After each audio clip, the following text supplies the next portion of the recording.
뭐 답변을 하면 될까요? 예, 윤 선생님이 워낙 아주 조목조목 잘 해주신 데다가 제가 다 약점이라고 생각하는 데를 따박따박 짚어줘서 딱 그 느낌 있잖아요. 이어 하나 썰고 뭐 해가지고 상상 이거 수상한데 한 방 먹고 메타 조망 얘도 하나 먹고. 근데 사실 그렇습니다. 진짜 상상과 메타적인 조망 두 개 다 제가 어떤 식으로 규정해서 써야 되는지 정말 느슨하게 일부러 쓴 것이고, 더군다나 그 둘의 연계도 좀 수상하다고 했고, 뭐 네 번째는 결과주의 비판도 그럼 난 도대체 뭘 한 거야? 뭐 결과주의 비판도 시덥지 않고.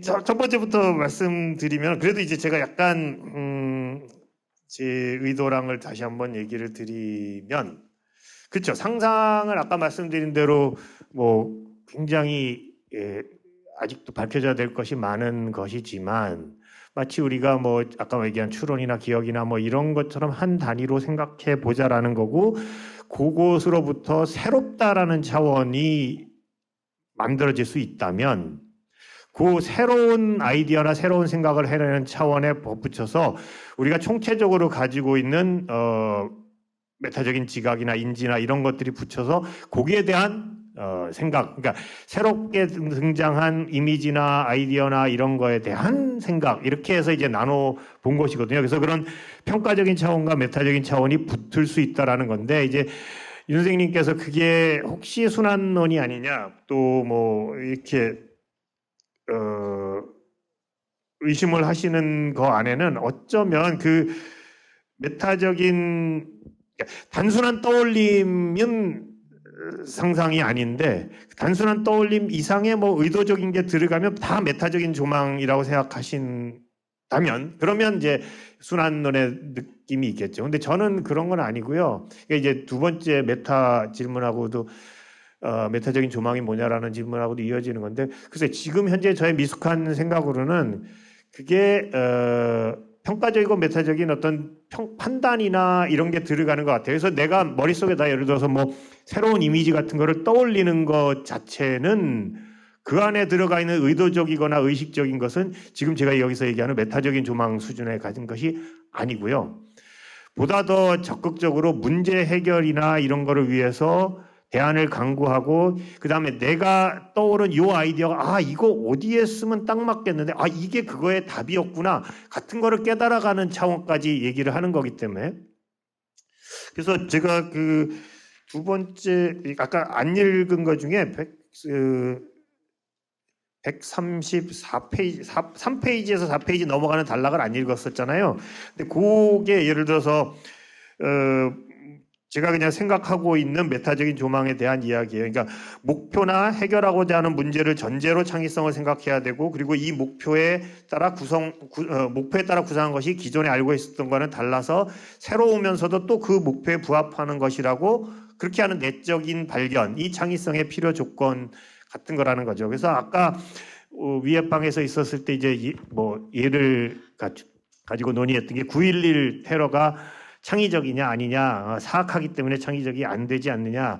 또 우리 임수영 선생은 거기에서 우리의 그 눈길을 끄는 것은 그냥 가공할 만한 스케일 이런 것 때문에 깜짝 놀라는 거 이런 정도가 아니겠느냐라는데, 사실은 그게 되게 저는 엄청나게 창의적인 생각이라고 그런 사례라고 생각을 하거든요. 그 땅둥이 빌딩을 테러리스트들이 폭파시키려고 10여 년 전에 지하실에다가 폭탄을 터뜨렸죠. 근데 안 부러져요. 이게 내진 설계도 다 돼 있고 그 정도 밑에 터뜨리면 안 되는 거예요. 그러면 얘를 어떻게 무너뜨릴 수 있을까 하는 것 중에 이렇게 생각하다 보면 그 철제 빔 같은 것들이 힘이 없어서 녹아 떨어지면, 왜 철제 빔을 어떻게 녹여? 혹시 비행기가 들어가서 그 비행기 그 제트유로 몇 시간 동안 가공을 하면, 이런 것들이 계속 나온다면 사실은 이거 굉장히 창의적인 아이디어였단 말이에요. 그 건물을 무너뜨리는 걸로만 생각한다면, 특히 그걸 또 실행하는 과정에서 이 사람들이 너무 아주 기가 막히게 한 계층으로 하면 약할까봐 비행기를 돌려가지고 3계층에 걸쳐가지고 비행기가 들어갈 수 있도록 하고, 그러니까 이런 것들을 메타적인 거라고 생각한다면 순환론적은 아닐 것 같은 생각이 들고요. 그 다음에 이제 또 시간이 지금 너무 많은 건 아니죠. 그래서 이제 세 번째 질문에서 너무 오버 인텔렉츄얼라이제이션 아니냐. 이게 저도 사실은 그 오버 인텔렉츄얼라이즈가 제 목표일 수도 있는 거예요. 그러니까 그동안에 우리가 창의성을 어떻게 이해할 것이냐. 그러면 사실 현대 창의성 논의 중에 제일 뭐 여러 갈래가 있는데 첫 번째가 그거 없다. 그거 허상이다. 그래서 이제 다 지워버리는 거 있죠.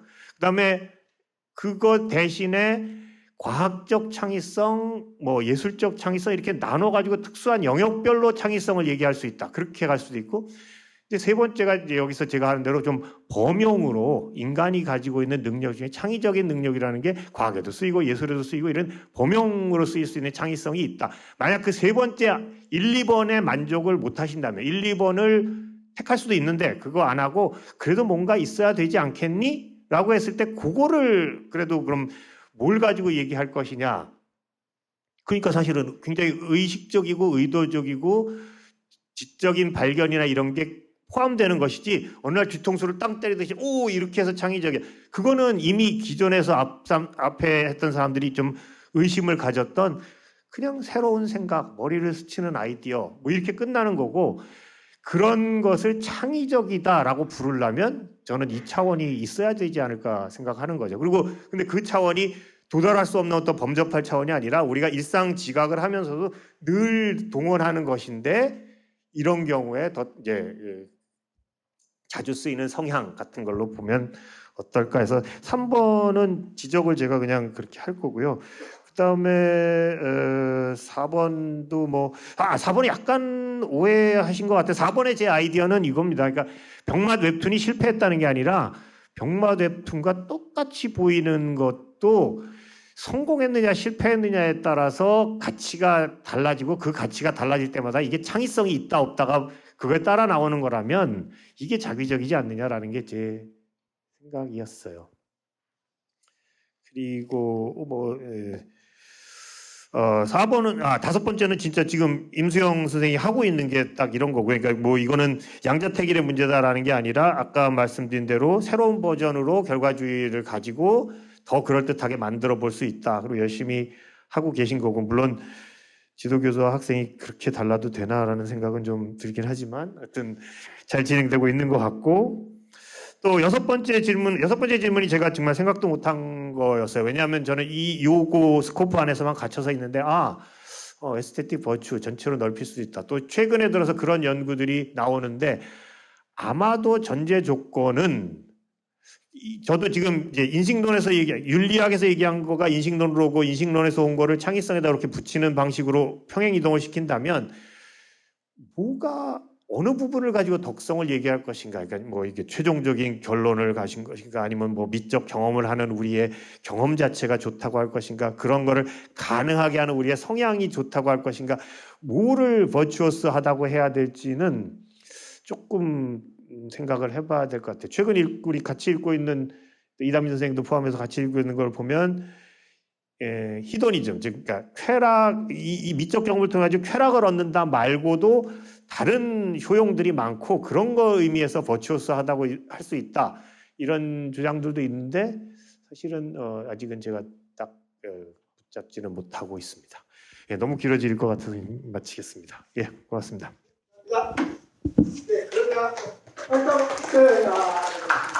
네, 그러면 그 첫 번째 발표자였던 노선생님께서 잠깐 답변을 주시기 전에 질문이 뭐였는지 30초 정리해 주시면 참 좋을 것 같습니다. 우선 그 고전문헌학자의 관점에서 제 글을 열심히 읽어주시고 상세하고도 전문가적인 논평을 해주셔서 진심으로 감사드리고요. 크게는 이제 두 가지였던 것 같아요. 원래는 훨씬 더 광범위한 개념인데 굉장히 축소해서 생각하고 있다. 하나와 아나크로니즘이다. 왜 나중에 거를 이 옛날의 거에다가 덧붙이느냐라는 두 이야기를 해주셨는데요. 거기에 대해서 제가 조금 상세하게 답변을 해야 될 것 같은데 우선 휘브리스 개념이 훨씬 더 광범위한 개념이다라는 비판에 대해서는 제가 뭐 당연히 수용하고요. 하지만 중요한 것은 어쨌든 아리스토텔레스의 논의 자체에 있는 아주 꽁꽁 싸매진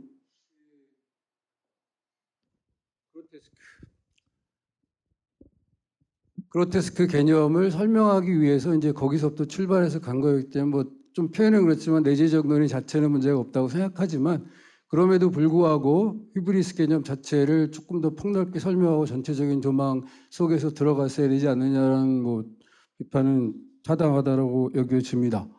그래서 제가 어쨌든 뭐 피셔라는 아주 유명한 분이 굉장히 기념비적인 그 도서를 남기셨고 거의 600페이지 가까운 책을 남기셨는데 그 책을 대충 훑어보기도 하고 뭐 신화적 내용이라는 걸 쭉 살펴보면서 이런 광범위한 내용들이 있어 그거를 뭐 제가 전혀 몰랐던 건 아니에요. 여기 그래도 조금 인용을 하긴 했지만 어쨌든 그런 측면에서 더 광범위한 틀에서 이것들을 조망하는 게 필요하다라는 건 100% 동의하지만 어쨌든 제가 생각하기에는 크게 결론이 달라질 것 같지는 않습니다.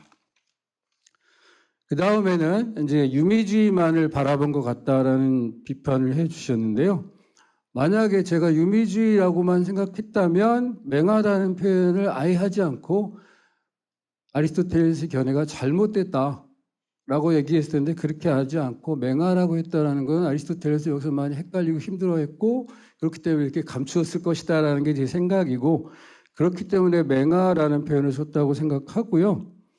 어쨌든 아리스토텔레스에게서는 오히려 자기 스승이었던 플라톤에서보다 더 맹하의 개념이 감춰져 있다라는 얘기를 하기 위해서 특히나 그렇게 아름다움 그리고 그런 플롯의 구성 이런 것에 주목해서 얘기를 하고 있다는 얘기를 하기 위해서 그런 거고요. 그리고 사실은 이것도 이제 일종의 아나크로니즘이나 아니면 축소라고 얘기를 하셨는데 적어도 플라톤 아리스토텔레스의 이 시대에서만큼은 이제 더 이상 아나크로니즘이 아니다라는 얘기를 분명히 하고 싶습니다.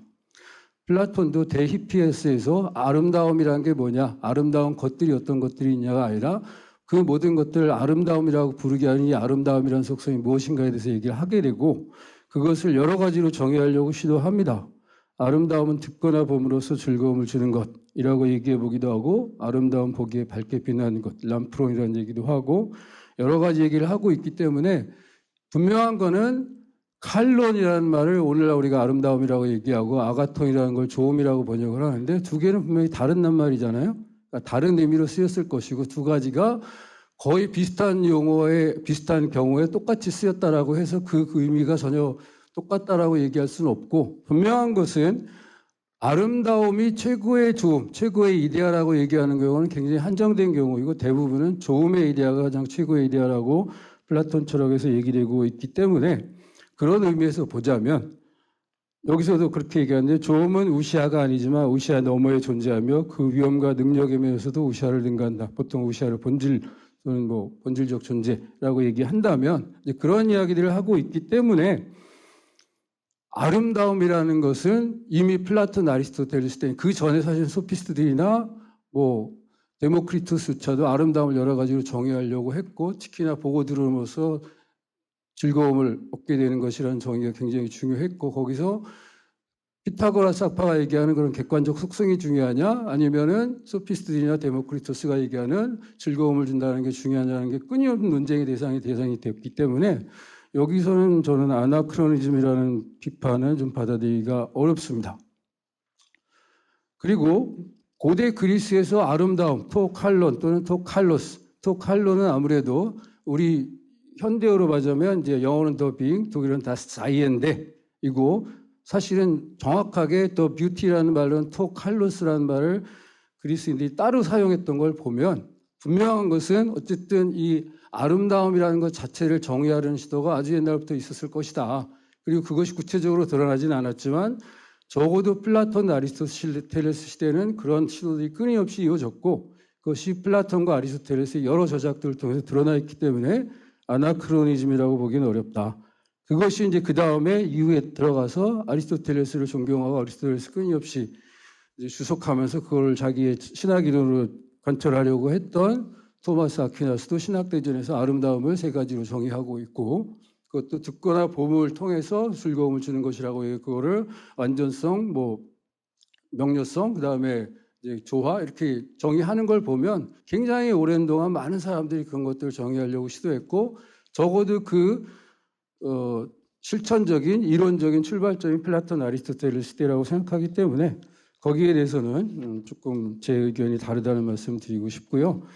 그 다음에 아나크로니즘에 대해서 이제 얘기를 해주신 게 이 부정적이라는 저의 독해에 대해서 이거는 조금 이제 오해의 소지가 있었을 수도 있겠다라는 생각이 드는 게 도덕적 판단으로서 부정적이라는 얘기가 아니라 내가 그 감정을 계속 가지고 있으면 힘드니까 그런 감정에서 벗어나고 싶다라는 의미에서 부정적이라고 말씀을 드렸는데 제가 쓴 글 자체가 그런 오해의 소지가 좀 있었을 것 같다는 생각이 듭니다.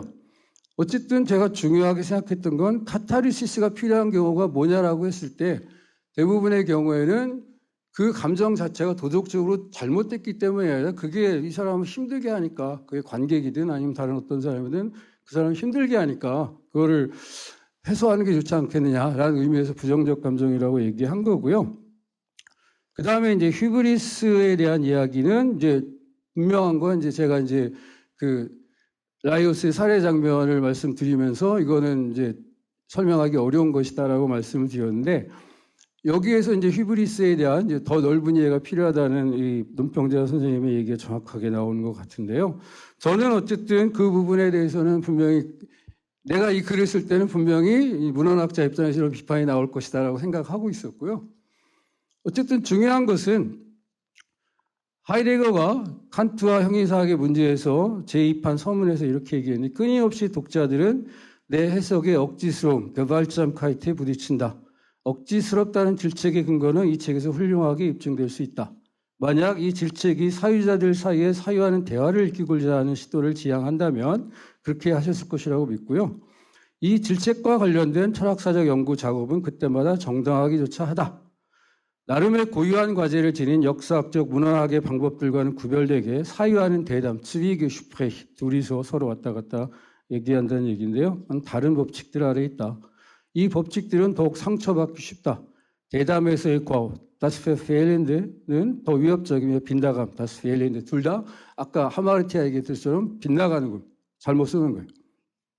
더 빈번하다라고 얘기하고 있는데 분명한 거는 저는 어쨌든 그 자체에 있는 내재적 논의를 하려고 한 게 아니라 왜 여기서 끊임없이 숭고로 나가게 되고 그 다음에 숭고로도 이제 성에 안 차니까 그 이후에 뭐 보들레르나 에드가 앨런 포나 수많은 사람들이 그로테스크로 가는지 그 과정을 설명하고 싶었던 거고요.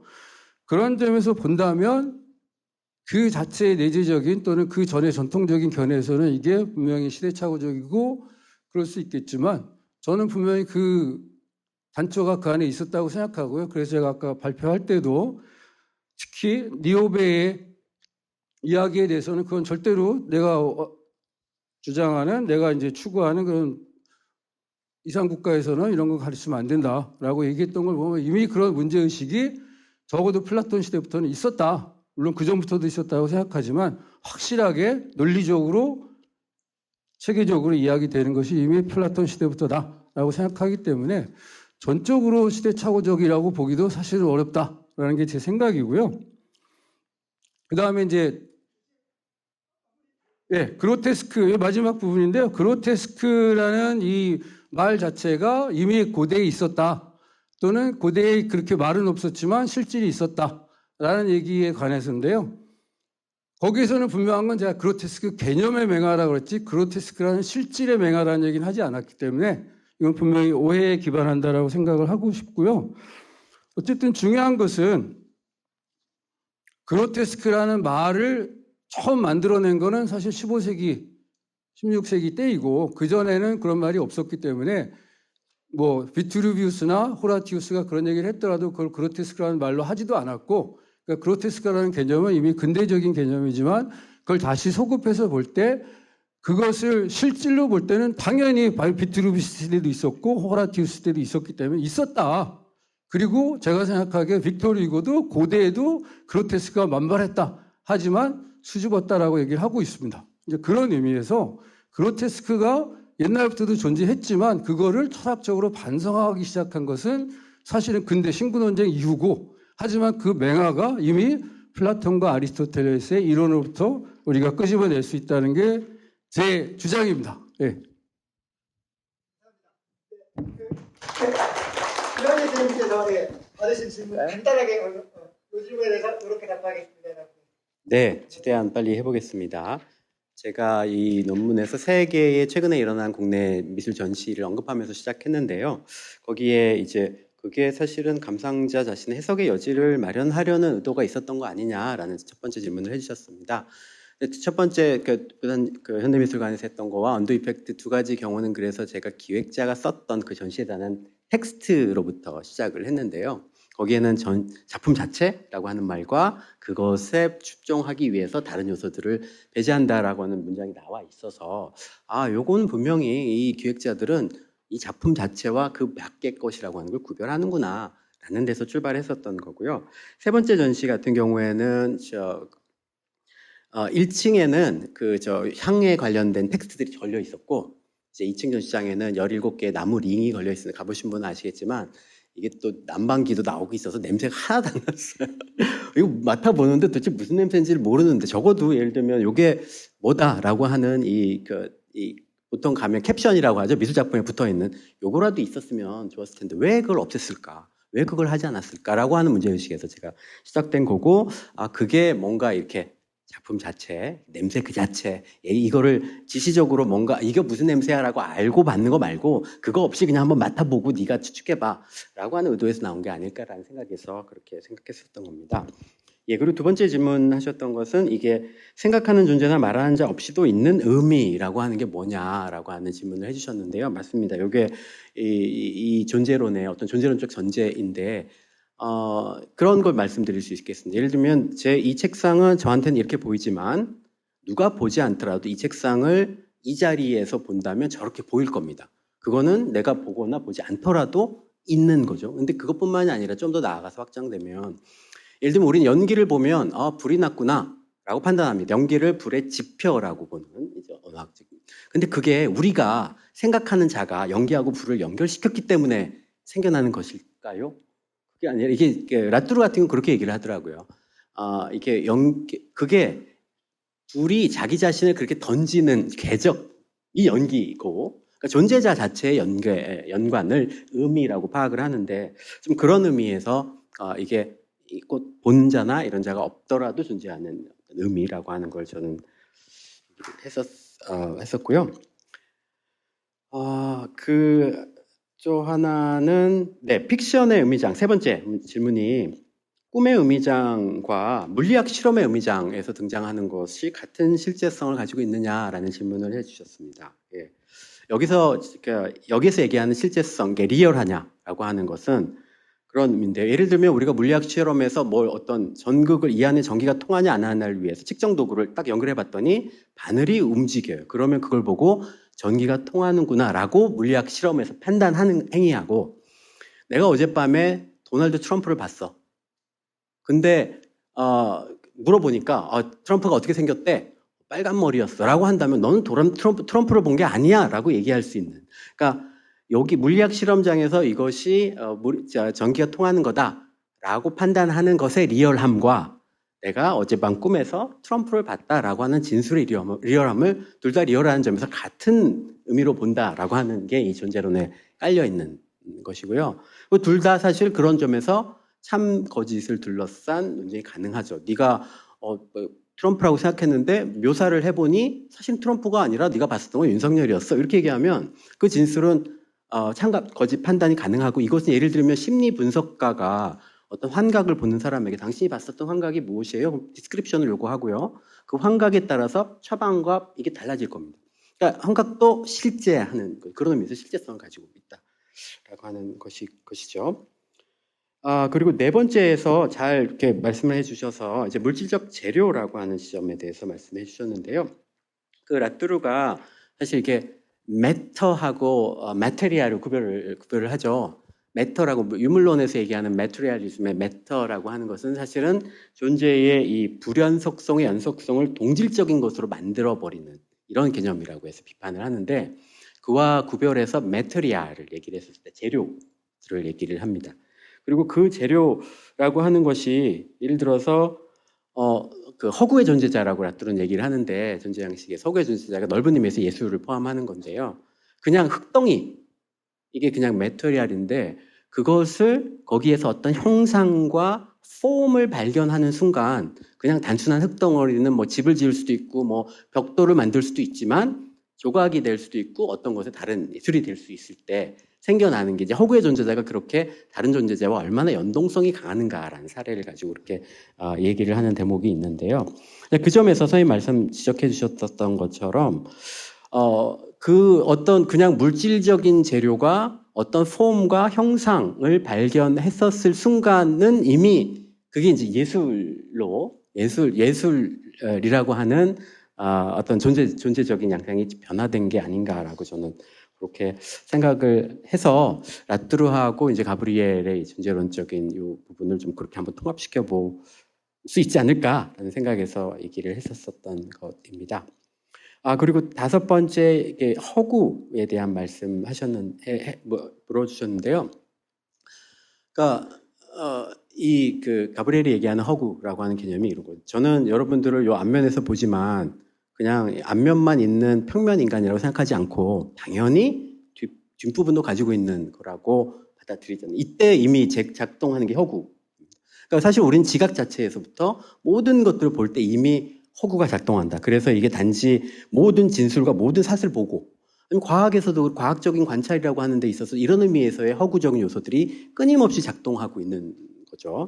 그래 이거를 이제 허구라고 개념화하는데요. 그러니까 아까 사례로 들었던 이 그 노순택 작가의 가뭄이라고 하는 이런 되게 어떤 사진 이미지인데 우리는 무슨 이미지든 보면서 이게 뭘까를 생각하기 위해서는 우리의 그 허구 능력이 계속 작동하잖아요. 물줄기가 나가는데 이게 뭐 어디 물줄기일까 뭘 할까 할 때는 우리 눈에 보이는 건 요거일 뿐인데 보이지 않는 다른 컨텍스트와 맥락들을 떠올리게 하는 방식으로 어떤 무엇이든 지각을 하니까 그 점에서 이제 허구가 단지 그러니까 법률에도 있고 자연과 모든 영역에서 사실은 우리의 지각층에서부터 이미 작동하고 있다라고 하는 얘기라서 그거의 사례로 제가 이제 노순택 가뭄이라고 하는 사진을 사례로 들어서 말씀을 드렸었던 이렇게 정도로.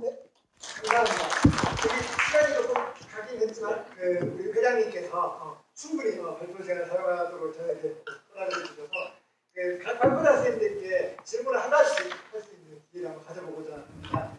먼저 이하은 선생님께 오늘 제가 질문을 드리지 않으면 저녁에 안 넘어갈 것 같다 하시는 분 한 분만 답니다. 질문 기회를 드리도록 하겠습니다. 네.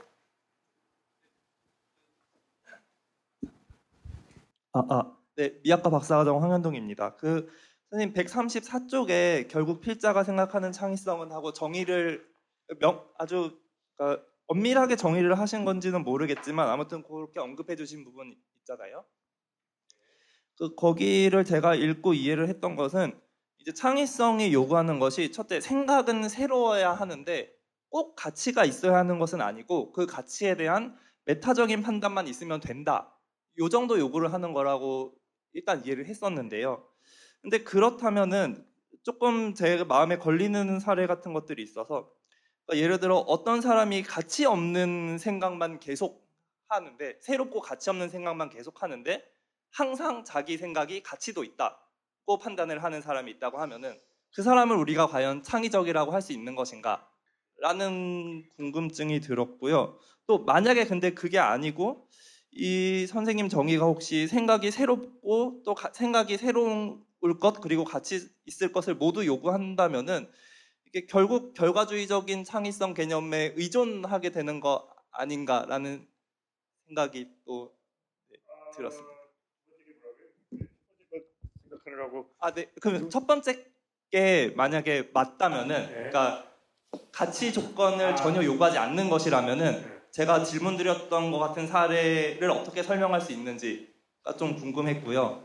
만약에 이제 가치 조건을 요구하는 것이라면 이게 결국 생각의 새로움과 가치 있음을 요구하는 것이니까 결과주의적인 창의성 개념을 다시 끌어들이는 방식으로 정의가 되는 거 아닌가 이런 의문점이 있었습니다. 이제 하나는 우선 앞에 질문은 제가 그거를 각주 10, 11 요거 넘어가는데 한 부분이에요. 그러니까 이제 이게 힐스와 버드 얘기를 다 스킵을 하는 바람에 그렇게 그 부분 얘기는 안 했는데, 그러니까 내가 판단하지만 내가 이 퍼스펙티브를 가지고 내 거를 판단하지만 이것을 판단하는 것은 제3자가 판단해요. 이게 적절한 것인지 가치 있는 것이니까 그러니까 최종적으로 그 가치 판단을 하는 게 나한테 달린 문제가 아니라 여기서 진행되는 것이 제3자적으로 그러니까 외재적으로 봐도 됐고 제3자적으로 판단이 된다고 봐야 되겠죠. 그러니까 내가 이 생각을 아주 하찮은 것임에도 불구하고 나한테는 너무 새로워라고 하는 것으로 가지고 있는 것은 그 퍼스펙티브를 가지고 있다고 하더라도 제3자적인 입장에서 본다면 여기서 얘기한 대로 제가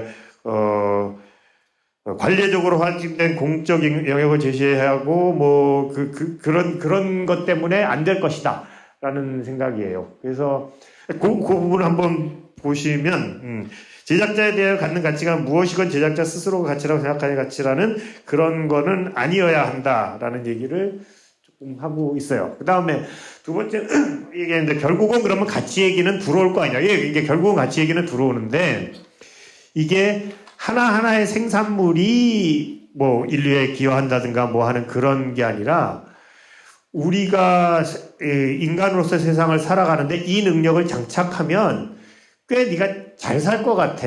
뭐 뭘 만들지는 모르겠지만 네 삶에 그게 도움을 줄 거야. 그러니까 여기서 대표적으로 굳이 딱 집어서 얘기하면 네 인식이 확장되는 방식이 아마 이런 힘들의 도움을 얻어서 갖게 될 거야. 아까 말한 대로 건물을 흔드는데 밑에서만 계속 뭐 흔들어 보려고 했던 거에서 아닌데 이 각 층이 받는 하중을 좀 높여주면 뭐 위에서 누르는 힘으로도 무너지지 않을까라고 하면 인식의 확장이 일어나는 것처럼 그런 의미에서 이제 이 능력이 사람한테 장착돼 있을 때 가치 있다 그거라는 거죠. 그래서 매번마다 그거 하나하나를 갖다가 따지는 건 아니다.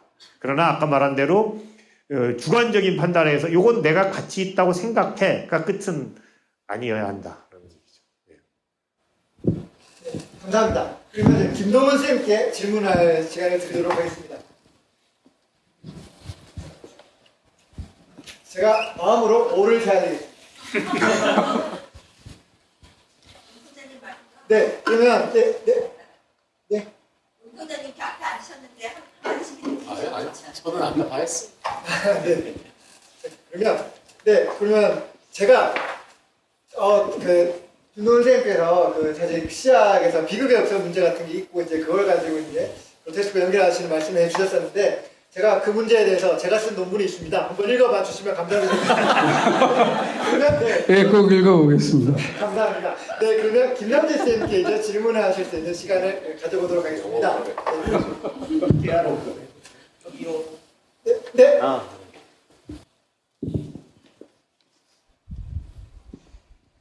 네, 가브렐의 그 이론을 이제 원용하셔서 악보와 해석의 인터페이스라고 이제 작품의 존재를 설명하셨잖아요. 그래서 말씀하신 내용 중에 보니까 첫 번째 질문은 뭐냐면 주로 이제 예를 드신 거는 전시예술인데 그러면 선생님의 그 시각에서는 이게 전시예술에만 적용되는 게 아니고 혹시 또 더 다른 예술에 적용된다고 보시는 건지 아니면 더 나아가서 강한 주장으로 예술 작품이라고 할 수 있는 것의 존재를 이렇게 설명할 수 있다라고 생각하시는 건지 이게 첫 번째 질문인데 이거 왜 생각을 했냐면 사실 작품 제작 생산의 측면에서만 생각한다면 선생님이 여기서 설명하신 악보하고 해석의 관계로 설명할 수 있는 예술이 있고 전통적인 조형예술은 사실 원본이 나다니는 거잖아요. 그러니까 원본이라는 게 어딘가에 있어서 이쪽으로 옮겨가지고 우리가 감상하는 거고 그러니까 조성진하고 누구죠? 이문찬이 연주하는 방식으로 해석하는 것 말고 원래 작품 존재 자체가 전통적인 조각이나 이런 거는 그냥 그 자체로 있잖아요. 그래서 예를 들면 이런 식의 예술마다의 차이가 존재하는데 선생님은 혹시 지금 이 이론을 모든 예술에 혹은 전시예술 플러스 알파 거기에 적용하려고 하시는 게 있는지 이게 첫 번째 질문이고요. 두 번째는 아까 이제 관계적 존재론이라고 이제 이걸 말씀하셨어요. 그래서 근데 그러면 이런 이 입장이라면 관계적 존재론으로 설명되지 않는 예술 존재론이 있나? 그러니까 무슨 말씀이냐면 이것으로 모두 설명할 수 있다는 것은 뭐 이런 관점으로 설명할 수 있다는 건 동의할 수 있는데 기존에 존재했던 예술 존재론에 해당하는 수천 년간 이어져 왔던 혹은 뭐 근래에 있었던 그런 것들과 차별성이 있나? 그러니까 제가 혼자 이제 헤겔의 경우를 생각해 봤거든요. 네. 헤겔이 건축을 외적 예술이라고 하는데 그러니까 외적 예술이라고 할 때 그 건축의 그 진료가 돌, 흙 이런 거잖아요. 그렇지만 그렇게 해서 만들어진 형상과 그 형상 바깥에 존재하는 어떤 의미와의 자의적일 수도 있는 관습적일 수도 있는 그런 관계에 따라서 이 건축을 해석한다는 뜻인데 이미 거기에도 헤겔이 외적 예술이라고 말했을 때는 나중에는 객관적 예술도 있고 주관적 예술도 있고 이렇게 해가지고 마치 작품 존재가 이렇게 외적인 것, 객관적인 것, 뭐 주관적 이렇게 나눈 것 같아도 헤겔도 외적 예술이라고 얘기하는 건축 안에서 사실은 선생님 말씀하신 아까 뭐 맥락이니 경험이니 배경 지식이니 이런 게 동원되거든요. 그래서 이제 제 두 번째 질문은 선생님 말씀하신 이론이 예를 들면 겨냥하는 뭔가 극복하고자 하는 기존의 예술론이 무엇이 있을 수 있을지 그게 질문.